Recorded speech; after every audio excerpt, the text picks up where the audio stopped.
ضمیر سڑک پر لگے اس معلوماتی سائن بورڈ کی طرح ہے جو راستہ اور صحیح سمت تو بتاتا ہے مگر اس پر چلنے کے لیے مجبور نہیں کرتا۔ حضرت علی: اپنی خوشی کے لیے کسی دوسرے کی خوشی خاک میں مت ملاؤ، تمہاری وہ خوشی بیکار ہے جس کے پیچھے کسی کے آنسو ہوں۔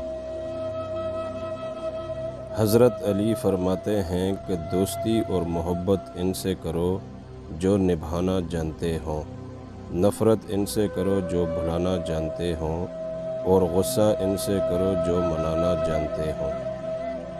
حضرت علی نے فرمایا، ساری دنیا کے سارے لوگ تجھے اپنے فائدے کے لیے چاہتے ہیں، صرف تیرا رب ہی ہے جو تجھے تیرے فائدے کے لیے چاہتا ہے۔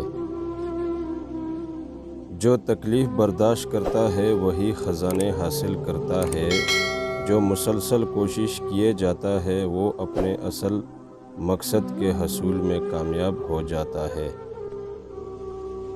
اللہ تعالیٰ کی طرف سے مصائب تنبیہ کے لیے آتے ہیں، یہ عین رحمت ہوتے ہیں تاکہ تجھے غفلت سے بیداری حاصل ہو۔ اگر تم خدا کو دیکھنا چاہتے ہو تو اس کا ایک طریقہ ہے کہ تم اپنے دل میں جھانک کے دیکھو، کیونکہ تمہارا دل ایک آئینہ ہے، اگر یہ بدی سے پاک ہو تو اس میں خدا بھی نظر آ سکتا ہے۔